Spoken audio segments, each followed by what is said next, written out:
잘 아시는 대로 어제는 한국 전쟁이 휴전된 지 60주년 되는 날이었습니다.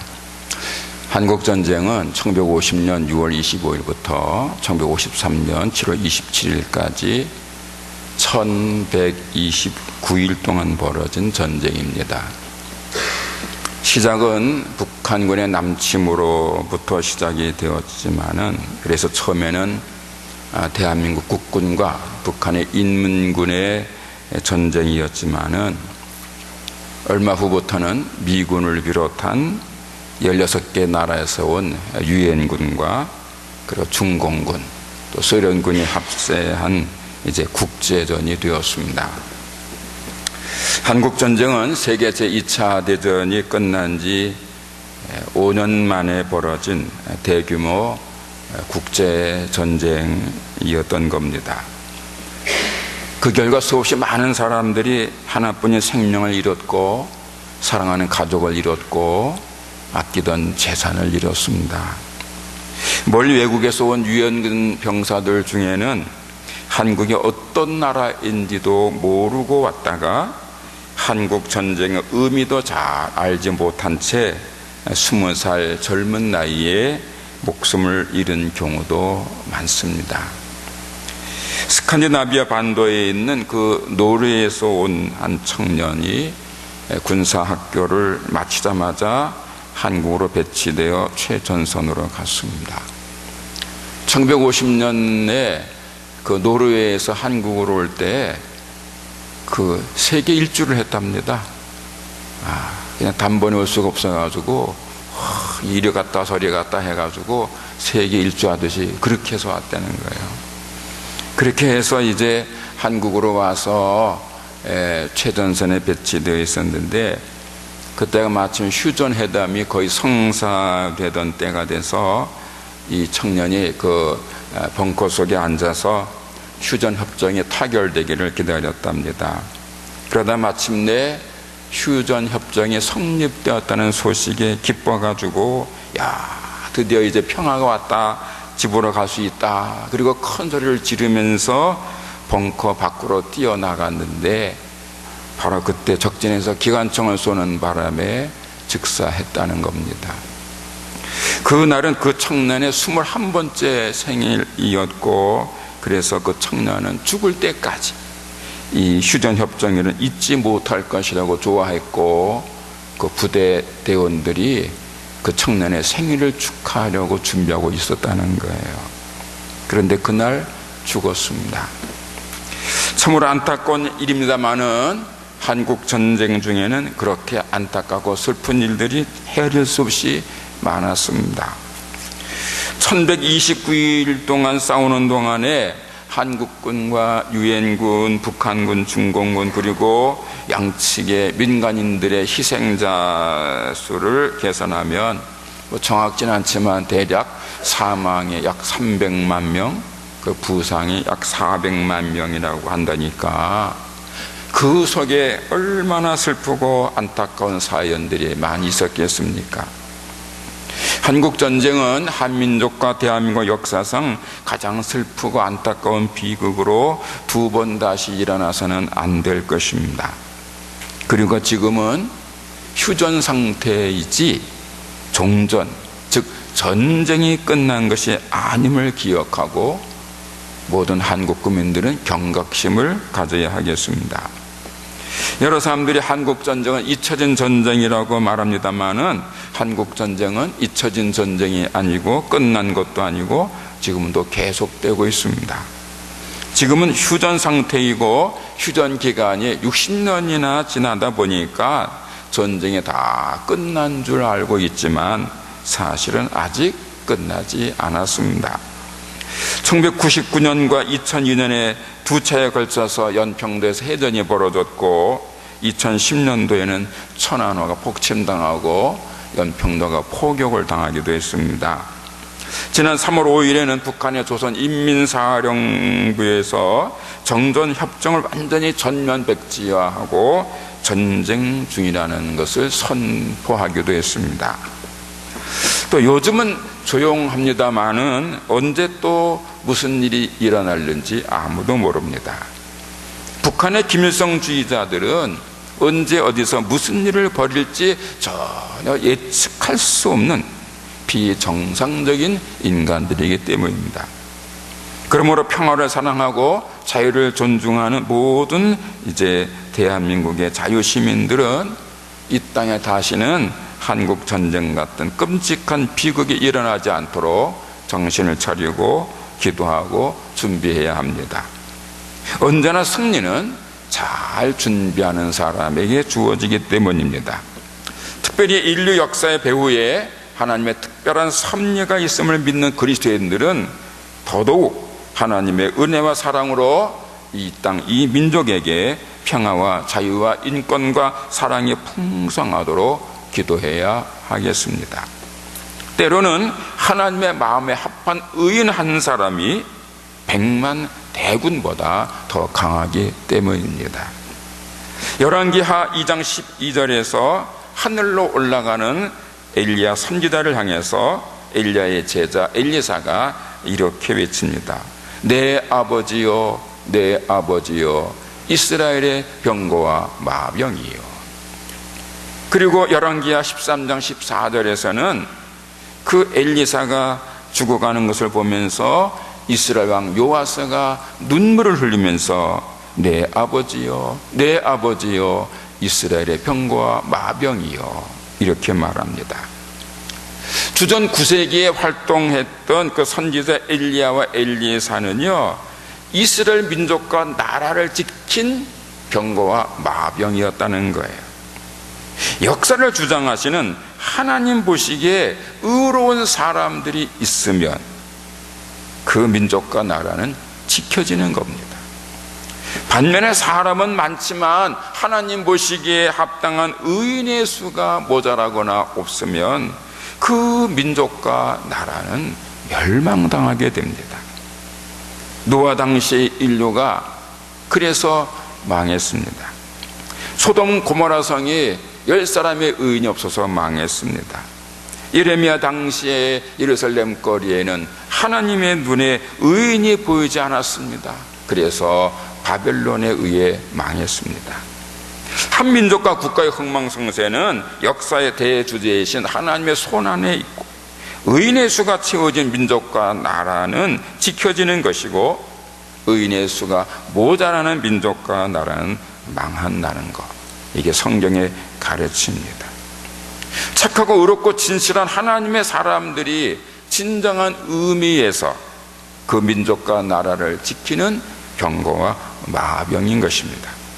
그러므로 자신의 삶의 자리와 가정을 지킬 뿐 아니라 민족과 나라와 역사를 지켜가야 할 이 시대의 병거와 마병되는 모든 그리스도인들은 자신의 믿음을 재점검해서 생각과 마음과 말과 행실이 모두 하나님 마음에 합당하기를 힘써야 하겠습니다. 하나님을 사랑하되 목숨 걸고 사랑해야 할 것이고, 이웃을 진실된 마음으로 사랑해야 하겠습니다. 이 땅에 하나님 보시기에 합당한 엘리야와 엘리사 같은 시대의 의인이 많아지면 전능하신 하나님께서 이 땅을 지켜주실 것이고, 한민족과 대한민국을 지켜주실 것입니다. 아울러 마지막 때를 사랑하는 모든 그리스도인들은 오늘 본문 요한일서 5장 4절 5절 말씀대로 세상을 이기는 승리자가 되기 위하여 예수님을 더욱 잘 믿으셔야 하겠습니다. 오늘 본문 4절에서 이렇게 말씀합니다. 무릇 하나님께로부터 난 자마다 세상을 이기느니라. 세상을 이기는 승리는 이것이니 우리의 믿음이니라. 5절에서는 이렇게 말씀을 합니다. 예수께서 하나님의 아들이심을 믿는 자가 아니면 세상을 이기는 자가 누구냐? 누가 세상과의 싸움에서 승리하는 그 이기는 자가 되는가 하면, 그 예수님이 하나님의 아들이심을 믿는 사람이 세상을 이기는 승리자가 된다는 말씀입니다. 여러분, 세상살이가 만만치 않으시지요? 사람들 중에는 세상 별것 아니야 이렇게 말하는 사람들이 있는데, 그건 허풍이고 사실은 그렇지 않습니다. 사람이고 짐승이고 세상살이가 여간 어려운 게 아닙니다.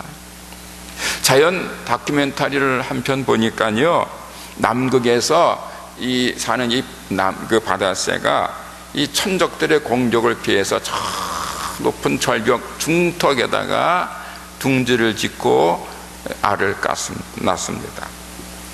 그리고 여러 날 동안 부지런히 그 알을 품어서 이제 마침내 새끼를 부화를 시켜요.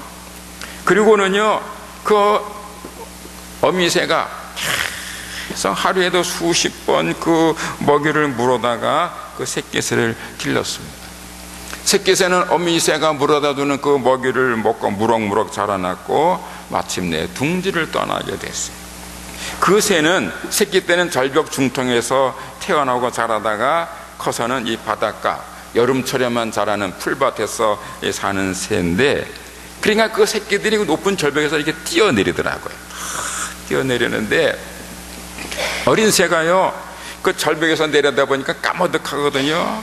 그래서 막 주저하다가 마침내 용기를 내서 쭉 뛰어내렸어요. 그랬더니요, 밑에서 그 새끼새가 뛸 때만 기다리던 그 남극에 사는 여우가 재빠르게 해서 물고 달아나는 거예요. 어미새가 고생해 가면서 새끼새 길렀는데 그냥 여우의 밥이 되고 만 겁니다. 애써 키운 새끼를 여우가 물어가는 것을 바라다만 보던 그 어미새의 모습이 얼마나 안쓰럽던지 가슴이 찡했습니다마는, 그런 일은 약육강식의 판을 치는 자연계에서는 흔히 볼 수 있는 보편적인 일입니다. 이 자연 안에서는요, 어린 새끼들은 강한 육식 동물들의 아주 가장 좋은 먹이인 거예요. 이 세상은 새나 물고기나 짐승이나 생존하기가 쉽지 않다는 말씀입니다. 그리고 그것은 사람 사는 동네도 예외가 아닙니다. 사람 사는 동네도 세상살이는 힘들고 어렵습니다. 며칠 전에 유명한 PD가 분당의 한 작은 이제 고시텔인지 원룸텔인지 거기서 자살한 것 여러분 아시지요? 그 사람은 한때 전 국민의 65%인가를 텔레비전 앞으로 모아 놓은 적이 있는 뛰어난 연출가입니다. 그런데 결국에는 미안하다는 유서 몇 장 남기고 스스로 생을 마감했습니다. 나이를 보니까 제 또래더라고요. 아직도 한창 더 일할 수 있는데. 또 남성연대라는 곳에 대표되는 사람은 후원금을 요청하는 그 자살 퍼포먼스를 하다가 한강에 빠졌는데 아직 찾지 못하고 있습니다. 본인의 말로는 자살할 생각은 없고 그냥 흉내만 내면서 이제 빠지면 수영해서 나온다 그랬답니다.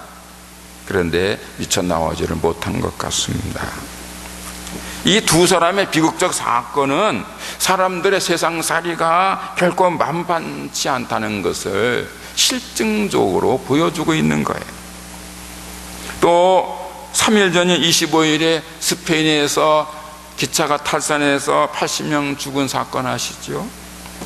또 지난 12일에 프랑스의 수도 열차가 탈선해서 7명이 죽었고요. 지난 7일에는 아시아나 여객기가 착륙 직전에 사고 나서 고등학교 3학년 여학생 3명이 죽었습니다. 이런 일들은요, 이렇게 크고 작은 사건들은 이 세상에서 수없이 계속해서 수시로 발생하고 있는 사건들 중에 하나인 거예요. 그리고 대단히 슬프고 안타까운 일이지만 지난 18일에 그 태안 안면도에서 일어난 공주 4대 부고 학생들의 그 익사 사고는요, 한창 꿈 많은 중고등부 학생들도 언제 어디서 무슨 일을 당할지 모른다는 사실을 깨우치는 사건들인 거예요. 오늘도 우리 아동부 여러분 성경학교 하러 수양강 갑니다마는 은혜 받고 돌아오겠지만 첫째는 안전해야 됩니다. 여름철만 되면 모든 게 목사들의 기도가 그겁니다. 하나님, 올여름에 안전하게 아무도 아프거나 다치지 않게 하소서.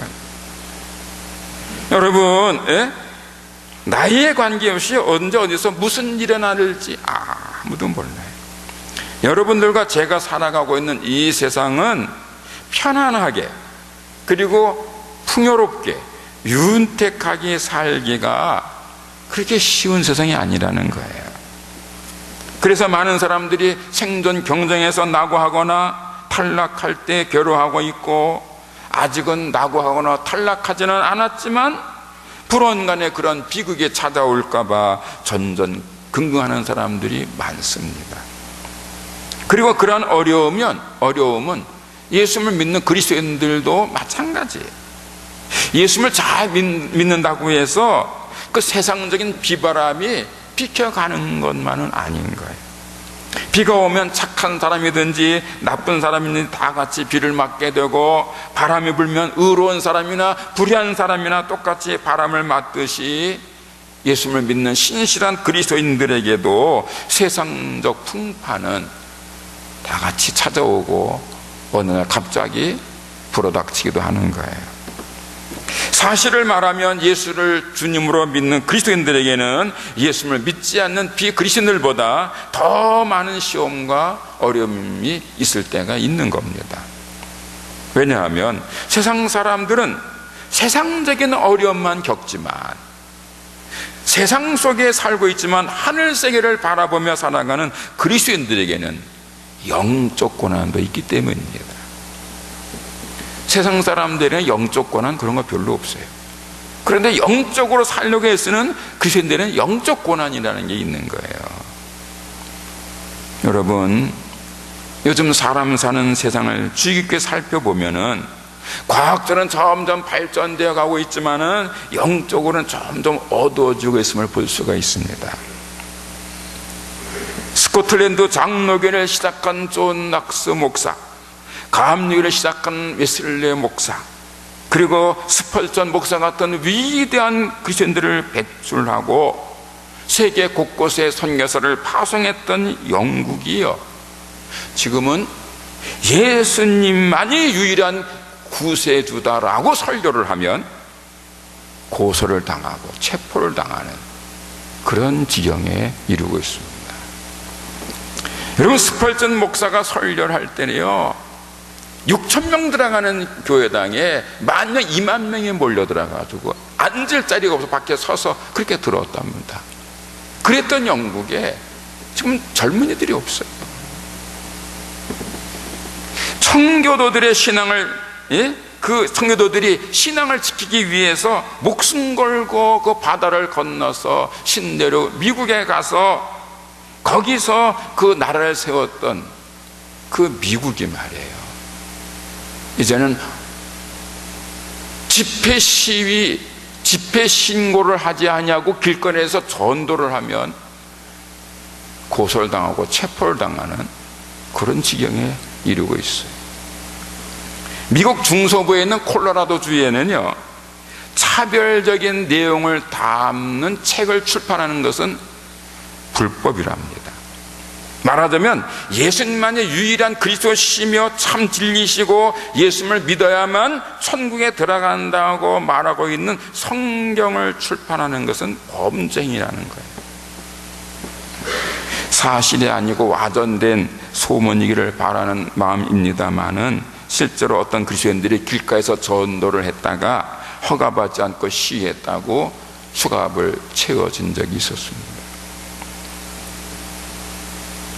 전 세계적으로 영향력 있는 사람 100사람 중에 한 사람 뽑힌 가수 레이디 가가라는 여자를 아시죠?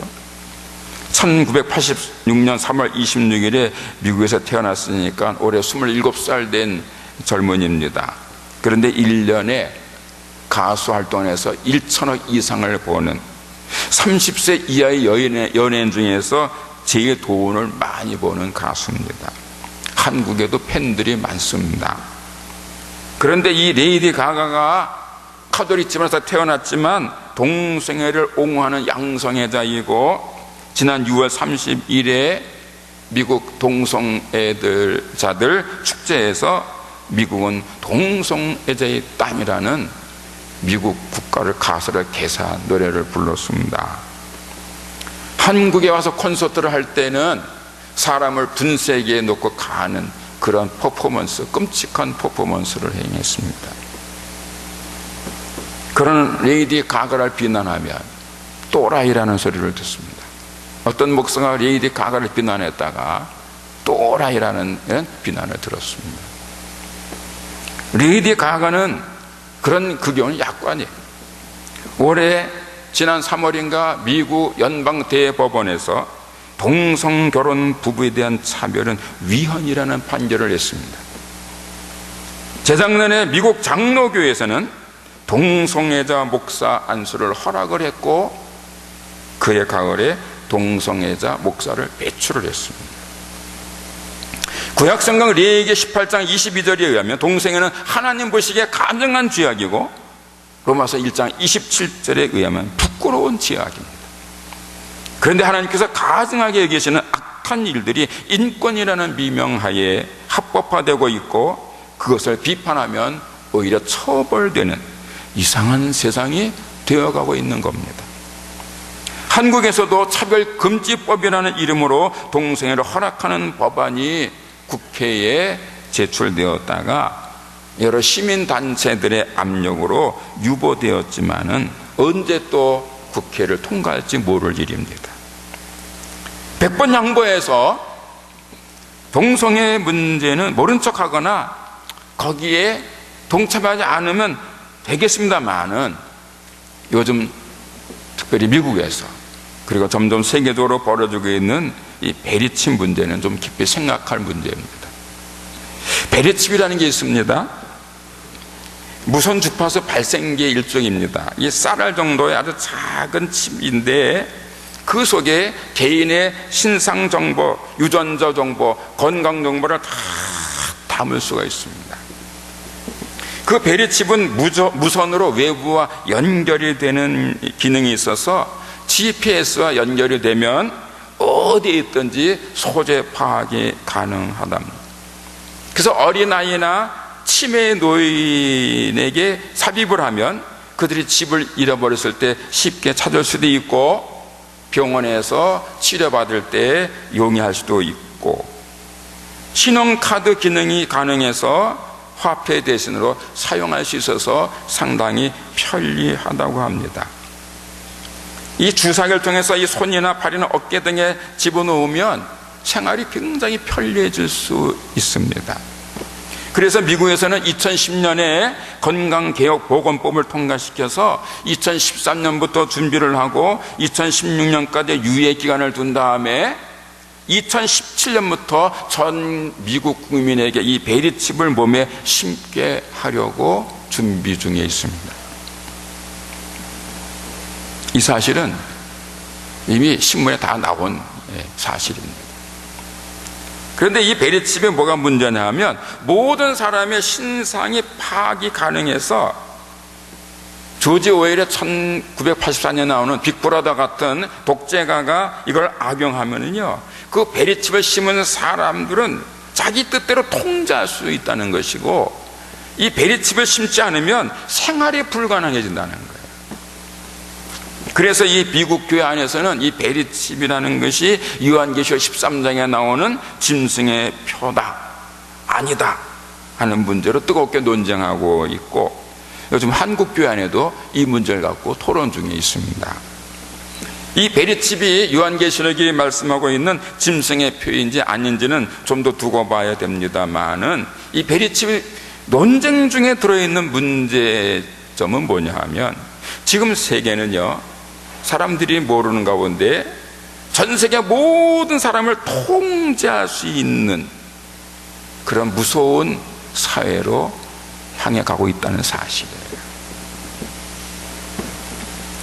그리고 더 충격적인 사건이 하나 있는데, 전 세계에서 가장 많은 신도수를 자랑하고 있는 로마 가톨릭 교회의 그 모습이 조금씩 드러나고 있습니다. 여러분, 인터넷에 들어가면 로마 가톨릭 실체라는 4분짜리 동영상이 하나 있는데, 로마 가톨릭 교회가 몇 년 전에 부활절 철야 미사 한 것을 촬영한 동영상입니다. 그런데 그 동영상을 보면 그 로마 바티칸에 있는 베드로 성당 안에서 지금 부활절을 축하하는 철야 미사를 하는 중에 로마 가톨릭 교회 수장인 베네딕트 16세가 그 자리한 그 자리에서 그 마지막에 한 신부가 나와서 찬송을 하는 거예요. 아주 긴 찬송을 부르는데 그 찬송 마지막 부분에서 이렇게 노래를 합니다. 불타오르는 루시퍼가 인류를 찾으신다. 내가 말하노니 오 루시퍼여, 당신은 결코 패하지 않을 것입니다. 그리스도는 당신의 아들입니다. 지옥으로부터 돌아와서 평화로운 빛을 비추었던 그는 살아있고 그리고 영원히 세상을 다스릴 것입니다. 그러니까 거기 모인 모든 사람들이 아멘 이렇게 화답을 했어요. 부활절 철야 미사 마지막에 루시퍼를 찬양한 거예요. 전통적으로 루시퍼는요, 타락한 천사 사탄을 의미합니다. 로마 가톨릭 교회 수장인 베네딕토 16세 교황이 자리한 부활절 철야 미사에서 루시퍼를 찬양한 이 사실에 대해서 로마 가톨릭 측의 설명은 어떠냐면, 찬양 중에 사탄 루시퍼를 찬양한 것이 아니고 루시퍼는 라틴어로 샛별을 의미하는 것으로 샛별이신 예수 그리스도를 찬양한 것이다, 이렇게 설명을 합니다. 그러면서 기독교회가, 개신교회가 로마 가톨릭 교회를 모함하고 있다고 비난합니다. 하지만 일반적인 상식에서는 루시퍼는 사탄을 의미하는 것이고, 영어 사전에서도 루시퍼를 찾아보면 샛별 그리고 사탄으로 이렇게 표현되고 있습니다. 구약성경 이사야 14장 12절에서 이렇게 말씀합니다. 너 아침의 아들 계명성이요, 어찌 그리 하늘에서 떨어졌으며 너 열국을 엎은 자요, 어찌 그리 땅에 찍혔는고. 이사야 14장 12절의 말씀은 그 타락한 천사, 즉 사탄 루시퍼에 대한 말씀인 거예요. 그 이사야 14장 12절에 나오는 계명성이 바로 샛별입니다. 금성, 비너스. 그런데 다른 성경에는 나오지 않지만 오랜 동안 기독교회가 사용하던, 그 사랑받던 킹 제임스 버전이라는 성경이 있어요. 이게 아주 권위 있는 성경인데, 영어 성경인데, 그 킹 제임스 성경에 보면은 이사야 14장 12절에 나오는 계명성을 Son of the Morning 이렇게 표현하고 있는데, 그 앞에 오 루시퍼 이렇게 기록하고 있습니다. 킹 제임스 성경은 루시퍼는 사탄으로 아주 분명하게 기록하고 있는 거예요. 반면에 예수님을 샛별이라고 표현한 성경 기절은 없습니다. 예수님을 루시퍼로 표현한 성경 기절도 절대로 없고요. 샛별을 좋은 뜻으로 표현할 때는 모닝스타로 이렇게 표현을 합니다. 루시퍼로 표현하는 게 아닙니다. 로마 가톨릭 교회가 루시퍼를 찬양한 것이 사탄을 찬양한 것이 아니고 샛별이신 예수 그리스도를 찬양한 것이라고 설명하는 것을 이해해주고 수용한다고 해도 왜 오해의 소지가 충분히 있는 그런 찬양을 했는지는 의문입니다. 그리고 찬양 내용도 모순이 있습니다. 그리스도가 샛별 루시퍼라면 그리스도가 당신의 아들이라는 가사는 앞뒤가 안 맞는 거예요. 왜 이런 얘기를 하느냐 하면, 지금은 어떤 것이 참 진리인지 거짓인지를 분별하기가 쉽지 않은 영적으로 어두운 시대라는 거예요. 근자의 많은 그리스도인들이, 개신교인들이 이 카톨릭으로 갔어요. 근데 그 카톨릭이 정말로 참 진리인지, 정말 구원이 있는 건지 깊이 생각해야 되는 거예요. 왜 루시퍼를 찬양해요? 미사 시간에. 그리고 실제로 그 로마에 있는 그 바티칸, 그 베드로 성당의 정면에 용 조각이 있어요. 곳곳에 용 그림이 있어요. 날개 달린 용. 그 사탄의 상징이에요. 그리고 그 베드로 앞 광장, 거기에 한가운데 오벨리스크가 서 있어요. 그건 태양신의 상징이고 남성의 상징이에요. 왜 그런 게 거기 서 있나? 여러분, 뭐가 참 진리인지를 분명히 깨달아야 되는 거예요. 여러분, 지금의 세상은 과학기술 문명은 하루가 빠르게 발전하고 있지만은 사람의 윤리와 도덕은 빠르게 붕괴되고 있고 영적으로 악한 영이 사람들을 미혹하고 있습니다. 정말로 성경적인 바른 믿음을 가지지 않으면 세상을 이기는 승리자가 되기가 어려운 세상이 되고 있는 거예요. 그래서 오늘 본문이 강하게 말씀합니다. 무릇 하나님께로부터 난 자마다 세상을 이기느니라.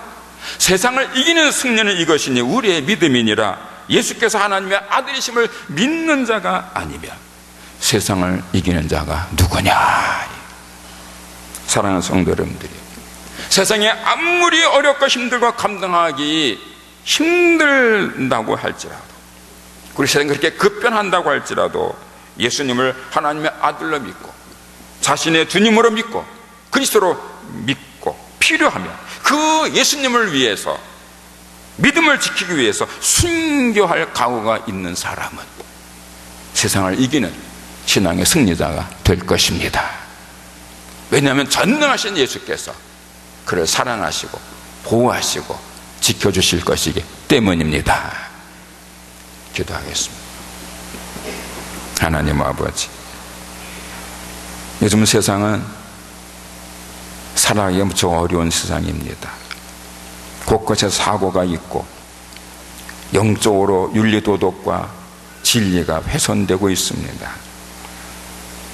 그래서 참 진리가 무엇인지 헷갈리는 시대가 되었고 많은 사람들이 악한 영에 미혹되고 있습니다. 이런 점에 저희들 오직 바른 믿음 참 진리 안에 서게 하여 주옵소서. 예수께서 하나님의 아들이심을 믿는 자가 아니면 세상을 이기는 자가 누구냐 했사오니, 예수님을 오직 주님으로 그리스도로 하나님의 아들로 믿는 믿음을 더욱 확고하게 하게 하옵소서. 그래 어떤 시험, 어떤 미혹이 닥쳐와도 끝까지 믿음을 지키고 세상을 이기는 신앙의 승리자들이 다 되게 하여 주옵소서. 예수님의 이름으로 기도합니다. 아멘.